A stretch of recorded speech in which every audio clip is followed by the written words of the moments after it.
বড় আলেম হওয়ার পরেও, খতিব হওয়ার পরেও, মুফাসসিরে কোরআন দাবি করার পরেও তাদের দ্বারা এই ধরনের আচরণ হচ্ছে কেন? তাকে রোকাইয়া চিকিৎসা করার প্রয়োজন। যারা মানুষদেরকে আখিরাতের কথা বলে নিজে দুনিয়ার প্রতি লালাই, যে ওয়াজের মঞ্চে গেলে রাসূলের শানে বেয়াদবি করছে, বিধর্মীদের সাথে বন্ধুত্ব, ব্যবসা বাণিজ্য বা তাদের ভোট আদায়ের জন্য কিংবা সম্পর্ক রক্ষা করার জন্য যে কোনো ধরনের চরিত্র তারা প্রকাশ করছে, কারণ হতে পারে জিন্নাত দ্বারায় ক্ষতিগ্রস্ত, মানসিকভাবে তারা আক্রান্ত, চরিত্রে খাদ্যে তাদের দেহের মধ্যে বজ্জিনের কুদৃষ্টি কিংবা আসর রয়েছে। শারঈভাবে রুকিয়া চিকিৎসার মাধ্যমে এই সকল ব্যক্তিদেরকে পরিবর্তন করতে হবে। আলহামদুলিল্লাহি রাব্বিল আলামিন, আসসালাতু ওয়াসসালামু আলা আশরাফিল আম্বিয়াই ওয়াল মুরসালিন ওয়া আলা আলিহি ওয়া আসহাবিহি আজমাইন। আম্মা বা'দু, ক্বালা আল্লাহু তাআলা বিসমিল্লাহির রহমানির রহিম, বাল তু'সিরুনাল হায়াতাদ দুনিয়া والآخرة خير وأبقى. صدق الله المولى العظيم وصدق رسوله النبي الحبيب الكريم، ونحن على ذلك من الشاهدين والشاكرين، والحمد لله رب العالمين. ربي صل وسلم وبارك عليه. প্রিয়কাল চক্র 24 ইসলামিক লেকচারের সম্মানিত দর্শকবৃন্দ, দূরে কাছে, দেশ ও দেশের বাইরে যে যেখান থেকেই আমাদের ইসলামিক এই দাওয়াতে অংশগ্রহণ করেছেন, সকলের প্রতি আন্তরিক ধন্যবাদ ও মোবারক। প্রিয় বন্ধুগণ, পবিত্র কোরআনে পাকের মধ্যে আল্লাহ সুবহানাহু ওয়া তাআলা পৃথিবীবাসীকে রাসূল করিম রাউফুর রহিম সাল্লাল্লাহু আলাইহি ওয়াসাল্লামের মাধ্যমে আমাদেরকে স্মরণ করিয়ে দিচ্ছেন, আমরা যেহেতু প্রভুর নিকট থেকে ওয়াদাবদ্ধ হয়ে দুনিয়াতে এসেছি, আল্লাহ তাআলার একমাত্র মনোনীত দিন আল ইসলামকে আমরা জীবনের সর্বস্ব দিয়ে গ্রহণ করব এবং পালন করব বলে আমরা আল্লাহ তাআলার নিকট থেকে অঙ্গীকারবদ্ধ হয়ে জমিনে এসেছি। ফলে এটি আমাদেরকে স্মরণ রাখতে হবে যে আমরা প্রত্যেকেই আলামা আরওয়াহ তথা রূহের জগৎ থেকে আল্লাহ তাআলার সাথে অঙ্গীকারবদ্ধ হয়েছি এবং যে আমরা আল্লাহ তাআলার কৃতজ্ঞ বান্দা হব, আল্লাহ তাআলার নাফরমানি করব না, আল্লাহ ও আল্লাহর হাবিবের ইচ্ছার বিরুদ্ধে আমরা যাব না। আমাদের আদি পিতা সাইয়েদনা আবুল বাশার আব্বাজান আদম আলাইহিস সালাম এবং মা হাওয়া আলাইহিস সালাম, তিনাদেরকে জান্নাত থেকে আল্লাহ তাআলা দুনিয়াতে প্রেরণ করেছেন। আমরা আশা রাখতে পারি আমাদের আদি নিবাস একমাত্র জান্নাত। আল্লাহ তাআলা যারা আশাবাদী তাদেরকে আল্লাহ পছন্দ করেন। আল্লাহ তাআলা দয়া অনুগ্রহের প্রতি যারা হতাশ হন, নৈরাশ হন, আল্লাহ তাআলা তা পছন্দ করেন না। প্রিয় বন্ধুগণ, সবসময় যে আল্লাহ সুবহানাহু ওয়া তাআলা আমাদেরকে ক্ষমা করে দিবেন, আমরা আল্লাহর কাছ থেকে মাফি পেয়ে আমাদের আদি নিবাস আমাদের বাবা আদম আলাইহিস সালাম এবং মা হাওয়া আলাইহিস সালাম যেহেতু জান্নাতে ছিলেন, আমাদের আদি নিবাস হচ্ছে জান্নাত। আল্লাহ তাআলা পবিত্র কোরআনে পাকে ঘোষণা দিয়েছেন, বাল তুসিরুনাল হায়াতাদ দুনিয়া, আমরা দুনিয়াকে বেশি প্রাধান্য দিয়ে থাকি, এটি সত্য। এর দ্বারাই আপনাকে আমাকে বুঝতে হবে প্রতিনিয়ত এরকম অসংখ্য ইসলামিক স্কলার রয়েছে যারা দুনিয়াকে বেশি প্রাধান্য দিয়েছে, কিন্তু তারা ইসলামিক স্কলার, অর্থাৎ ইসলামের বাণীগুলো, সুমধুর কথাগুলো বিক্রি করে তারা দুনিয়ার অট্টালিকা বাড়িকারী, দুনিয়া অর্জনকে তারা প্রাধান্য দিয়েছে। অনেক বক্তা রয়েছে ইসলামিক, এরকম অনেক খতিব রয়েছে যারা খুতবা দিচ্ছে বটে, কিন্তু দুনিয়াকে বেশি প্রাধান্য দিচ্ছে। আল্লাহ তাআলা এটি বলেছেন, মানুষ দুনিয়াকে বেশি প্রাধান্য দিয়ে থাকে, দুনিয়ার প্রতি মায়া মানুষ বেশি করে থাকে, দুনিয়ার মোহে মানুষ বেশি পড়ে থাকে। মানুষ আখিরাত তথা পরকালের উদ্দেশ্যে যতটা না সময় ব্যয় করে, তার চেয়ে অনেক বেশি সময় মানুষ দুনিয়ার জন্য ব্যয় করে।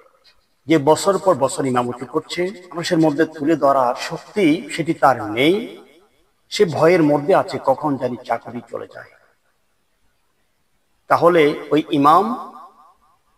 ইমানের দিক দিয়ে সে এতটাই দুর্বল যে দিনের পর দিন তার পেছনে সালাত আদায় করার পরেও মানুষ তথা মুসল্লিগণ আল্লাহ এবং রাসূলের নিকট হাসিল করা তাদের জন্য দুষ্কর।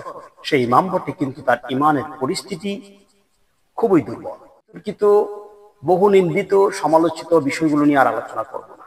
ওয়াল আখিরাতু খায়রুন ওয়া আবকা, অথচ কতই না শ্রেষ্ঠ, কতই না দামি, কতই না উত্তম হচ্ছে আখিরাত। দুনিয়ার জন্য আমার চলা বলা মতামত ইত্যাদি সেটি এক জিনিস, কিন্তু দ্বীনের ব্যাপারে আসলে, ইসলামের ব্যাপারে যখন কেউ দোহাই দিবে, ইসলামের জন্য কেউ যখন আমার মতামত চাইবে, ইসলামের জন্য কেউ যখন আমার সুপারিশ চাইবে, দিনের কথা বলে কেউ যখন আমার ভোট চাইবে, তখন আমাকে চিন্তা করতে হবে আখিরাতু খায়রু ওয়া আবকা, একমাত্র দুনিয়া থেকে লক্ষ কোটি গুণ তার চেয়ে অনেক বেশি আখিরাত উত্তম এবং শ্রেষ্ঠ কাজে আখিরাতের কথা বলে মাথা বিক্রি করা, আমার ভোট বিক্রি করা, আমার সমর্থন আদায় করা, এটি আমি হতে দিতে পারি না। এত নামাজ পড়ার পরেও আজকে কেন মানুষ পূজা মণ্ডপে যাচ্ছে?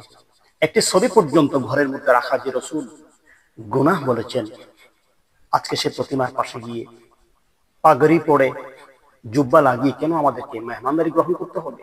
এই তো কিছুদিন আগে আমরা ইমানের তাগিদে, ইসলামের তাগিদে ইউরোপীয় পণ্যগুলো, ইসরায়েলি প্রোডাক্টগুলোকে আমরা ছিদ্র বলেছি, বয়কটের ডাক দিয়েছি। নির্লজ্জভাবে পূজা মণ্ডপে গিয়ে সে কোকা-কোলা পান করছে কেন? বক্তব্য দিতে গিয়ে মুখ দিয়ে কি আসছে সে বলতে পারে না। এখানেই শেষ নয়, কেন ওয়াজের মঞ্চে উঠে রাসূল সাল্লাল্লাহু আলাইহি সাল্লামের শানে যে কোনো ধরনের কথা বলছে, কেন তাদের মুখে ভাবছে না? কেন তাদের বিবেক তাদেরকে ধরিয়ে দিচ্ছে না যে তুমি সঠিক বলছো না, কথাটা সঠিক নয়, রাসূল পাকের শানে তোমার কথাটি যায় না, তোমার সাথে ইসলামের সাথে আজমতের সাথে বেয়াদবি হচ্ছে, এই কথাগুলো কেন দিমাগে আসছে না? এদেরকে শারঈয়া ভাবে রকিয়া চিকিৎসা পদ্ধতি গ্রহণ করতে হবে। যারা উলট পালট কথা বলে, মানুষদেরকে দিন ধর্মের কথা বলে, আখিরাতের কথা বলে, নিজে দুনিয়া থেকে লালাই, তারা অসুস্থ। এত বড় আলেম হওয়ার পরেও, খতিব হওয়ার পরেও, এত বড় মুফাসসিরে কোরআন দাবি করার পরেও তাদের দ্বারা এই ধরনের আচরণ হচ্ছে কেন? তাকে রোকাইয়া চিকিৎসা করার প্রয়োজন। কথাটি যদি হেসে উড়িয়ে না দেন, তাহলে এটি সুস্থ। আরেকটু সামনে যাই, আরেকটু চিন্তা করি। যতক্ষণ না পর্যন্ত বান্দা সফল না হচ্ছে, ততক্ষণ পর্যন্ত তার যে কোনো কাজ বিফল হতে পারে। প্ররোচনায় শিকার, ওয়াসওয়াসায় শিকার, সেটি মানুষের ওয়াসওয়াসা হতে পারে, মানুষের মাধ্যমে হতে পারে, দলীয় অফিস থেকে, সেটি বড় লিডার থেকে হতে পারে, অথবা তার মধ্যে সবসময় যখন কুখেয়াল তার ভিতরে কাজ করে, দুষ্ট জিন যখন তাকে আসর করেছে, তার সঙ্গী, তখন সে যে কোনো ধরনের এই সমাজ বিরোধী, ইসলাম বিরোধী কর্মকাণ্ডে সে জড়িয়ে যেতে পারে। এর জন্য তাকে শরিয়া পদ্ধতিতে চিকিৎসা করতে হবে। একজন ব্যক্তি যে ইমানের দিক দিয়ে, আমলের দিক দিয়ে যে ব্যক্তি আল্লাহ ও রাসূল সাল্লাল্লাহু আলাইহি ইসলামের নজর যে ব্যক্তি সফল, সেই হচ্ছে আসল সফল। তাকে সফল বলেছেন যে আত্মশুদ্ধ লাভ করেছে, পরিশুদ্ধতা লাভ করেছে, তাজকিয়া নফস যে ব্যক্তি অর্জন করেছে, সে হচ্ছে সফল। ক্ষমতার মসনদে বসিয়ে যারা ইসলামী শাসন ব্যবস্থা যারা কায়েম করবে, ন্যায়ের সুন্দর সমাজ যারা আমাদেরকে উপহার দিবে, তারা কি সফল হয়েছে? তারা কি আত্মিক পবিত্রতা অর্জন করেছে? তাহলে তাদেরকে তো জান্নাতে আক্রমণ করতে পারে না। যে ব্যক্তি বিফল, তাকে যে কোনো মুহূর্তে মানুষ, নফস অথবা জিন শয়তান তাকে ধোকায় ফেলতে পারে। ইসলামিক এত ধারণা পোষণ করার পরেও, দ্বীনের ব্যাপারে তারা অবস্থান নেওয়ার পরেও তারা কেন পূজা মণ্ডপে যাচ্ছে? তারা কেন ওখানে গিয়ে প্রসাদ খাচ্ছে? তারা কেন ওখানে গিয়ে ইসরায়েলি কোকা-কোলা পান করছে? এতটাই লাগামহীন হয়ে পড়লো যে রাসূলের শানে, কোরআনের শানে মারাত্মক জঘন্য বেয়াদবি তারা করছে, কিন্তু তাদের কাছে কি ধরা পড়ছে না। মিনাল কোরআনি মা হুয়া শিফা ওয়া রাহমাতাল লিল মুমিনিন, একমাত্র যদি কোরআনের মাধ্যমে যদি তাদেরকে চিকিৎসা করা না হয়, এই অভিশপ্ত ব্যক্তিরা যদি ছোট একটি দায়িত্ব পায়, সেক্ষেত্রে তারা খেলাফ করবে।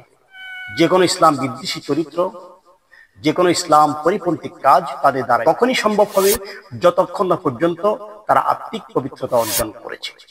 প্রিয় বন্ধুগণ, আসুন রাসূল সাল্লাল্লাহু আলাইহি ওয়াসাল্লামের আদর্শকে আমরা লালন করি। আমরা আত্মিক পবিত্রতা অর্জন করার মাধ্যমে সকল জাতি ধর্মের জন্য আমার চলাচল হবে নিরাপদ, আমার আচরণ হবে সবার জন্য রহমত এবং বরকত স্বরূপ। আল্লাহ জাল্লা শানুহু তাবারক ওয়া তাআলা আমাদের সকল এর প্ররোচনা থেকে, অনিষ্ট থেকে আল্লাহ তাআলা যেন আমাদেরকে মাহফুজ রাখেন। আমরা যেন ইমানের ব্যাপারে সঠিক সময়ে সঠিক সিদ্ধান্ত গ্রহণ করতে পারি। আল্লাহ তাআলা আমাদের প্রত্যেককে হেফাজত করুন, আমিন। আজকের জন্য এখানেই বিদায় নিচ্ছি। ভালো থাকবেন, সুস্থ থাকবেন। আল্লাহ হাফেজ। আসসালামু আলাইকুম ওয়া রাহমাতুল্লাহ।